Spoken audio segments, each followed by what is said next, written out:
দুইটা সময় কখনো ঘুমাবেন না। এই দুইটা সময়ে কখনো ঘুমানোর চেষ্টায় আপনি করবেন না, কারণ এই দুইটা সময়ে আমার আপনার দয়াল নবী, মদিনার কামলিওয়ালা নবী আল্লাহ পাকের কাছে বরকতের জন্য দোয়া করেছেন। আর এই দুইটা সময় যদি আমি আপনি ঘুমিয়ে যাই, তাহলে বরকত তো আমার আপনার কাছ থেকে ছিনিয়ে চলে যাবে, আমার আপনার বরকত অন্য মানুষে পেয়ে যাবে। এই জন্য কখনো এই দুইটা সময়ে ঘুমানোর চেষ্টা, ফিকির করার চিন্তাও আপনি করবেন না, কারণ এই দুইটা সময় খুবই গুরুত্বপূর্ণ সময়, ইম্পর্টেন্ট সময়। আমার রাসূল যেহেতু দোয়া করেছেন, বরকতের দোয়া করেছেন, অবশ্যই আমি যেহেতু নবীর উম্মত, আমি যেহেতু নবীর একজন আশেক, আমি যেহেতু নবীর ভক্ত, নবীকে মহাব্বত করি, ভালোবাসি, আমার রাসূল যেহেতু এই কথা বলেছেন, অবশ্যই আমি যদি নবীকে ভালোবাসি, নবীকে মহাব্বত করি, কখনো আমি দুইটা সময় ঘুমাবো না। মনে রাখতে হবে, কারণ এই দুইটা সময় যদি ঘুমান, তাহলে আপনি দরিদ্র হয়ে যাবেন, আপনি ফকির হয়ে যাবেন, আপনি দুর্বল হয়ে যাবেন, শারীরিক অবস্থা আপনার খারাপ হয়ে যাবে, আর্থিক অবস্থাও আপনার কখনো উন্নতি হবে না, আপনি অবনতির দিকে আপনি চলে যাবেন। এই জন্য কখনো দুইটা সময়ে ঘুমাবেন না। এর মাঝে এক নাম্বার হচ্ছে ফজরের নামাজ জামাতের সাথে আদায় করার পরে, ফজরের নামাজের পরে আপনি কখনো ঘুমাবেন না। ফজরের নামাজ, কারণ ওই সময় একদল ফেরেশতা চলে আসে, রিজিকের ফেরেশতা দুনিয়াতে আসে। এই সময় যদি আপনি ঘুমিয়ে যান, তাহলে তো রিজিকের ফেরেশতা আপনাকে দেখেই চলে যাবে।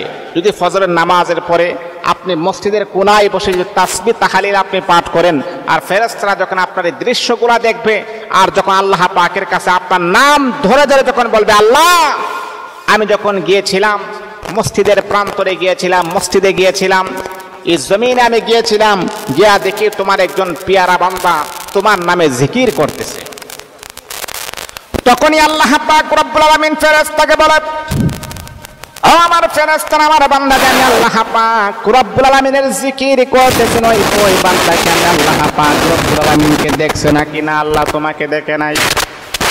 ও ফেরেশতারা, তাহলে কি আমার বান্দা জান্নাত দেখছে না? আল্লাহ জান্নাত দেখে নাই, জাহান্নাম দেখে নাই, আরশ কুরসি লৌহ কলম দেখে নাই। ফি ইয়াউমিন কানা মিকদারুহু 50 আলফা সানা, কিয়ামতের একটা দিন হবে 50,000 বছরের সমান হবে। ও মালিক, তোমার বান্দা কিন্তু ওই দিন কেউ দেখে নাই, তারপরও কিন্তু তোমার বান্দা মসজিদের কিনারায় বসে তোমার বান্দা তাসবিহ তাহলিল পড়তেছেন, আর পড়তেছেন আল্লাহ আল্লাহ আল্লাহ আল্লাহ আল্লাহ আল্লাহ আল্লাহ আল্লাহ। তোমার বান্দা তোমার জিকির করতেছেন, রব্বুল আলামিন তোমাকে দেখে নাই, তোমার আরশ কুরসি লৌহ কলম দেখে নাই, জান্নাত জাহান্নাম দেখে নাই, তারপরও কিন্তু তোমার বান্দার অন্তরের ভিতরে বিশ্বাস আছে, যখন এই দুনিয়া ছেড়ে যখন আমি একদিন কবরের বাসিন্দা হয়ে যাব, ওই কবর কিন্তু আমার আসল বাড়ি হবে, ওই কবরটা আমার জন্য জান্নাতের বাগান হবে। যদি জাহান্নামী হয়ে যায়, আমার মতো পুরা কপাল আল্লাহর জমিনের ভিতরে আর কেউ হবে না।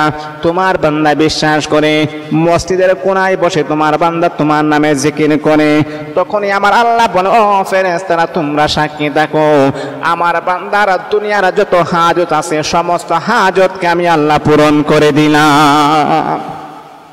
এরে আল্লাহ তাআলার বান্দা, এই জন্য কখনো ফজরের নামাজের পরে ঘুমাবেন না।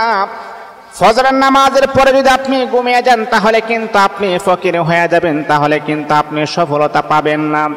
এই জন্য দুইটা সময় কখনো ঘুমাবেন না। এক নাম্বার হলো ফজরের নামাজের সময়, দ্বিতীয় নাম্বার হলো আল্লাহর রাসূল যেই নামাজের পরে দোয়া করেছিলেন, বরকতের দোয়া করেছিলেন, সেটা হলো আসরের নামাজের পরে। আসরের নামাজের পরে কখনো আপনি ঘুমাবেন না। যদি আপনি ঘুমান, তাহলে আপনাকে সফলতা কখনো আপনাকে স্পর্শ করবে না। এই আসরের পরে আর ফজরের নামাজের পরে কখনো ঘুমানোর ফিকির করবেন না, চেষ্টা করবেন না। এই দুইটা সময় ঘুমাইলে আল্লাহ পাক আপনাকে অসহায় বানায় দিবেন, দুর্বল বানিয়ে দিবেন, এমনকি আপনার টেনশন, ডিপ্রেশন, পেরেশানি, অভাব, অনটন আপনাকে ঘিরে ধরবে। আর যদি আপনি অভাব অনটন থেকে বাঁচতে চান, আপনি যদি স্বাবলম্বী হতে চান, তাহলে ফজরের নামাজের পরে কখনো ঘুমাবেন না, আর আসরের নামাজের পরেও কখনো ঘুমাবেন না। ওই দুইটা সময় আপনি আল্লাহ পাকের কাছে দোয়া করবেন, আল্লাহ আমি তো অভাবের ভিতরে আছি, আল্লাহ আমি তো অনটনের ভিতরে আছি, আল্লাহ আমি তো ঋণগ্রস্ত আছি, আল্লাহ পাওনাদার আমার বাড়িতে চলে আসে, কিভাবে তাদের পাওনাগুলো আমি আদায় করব।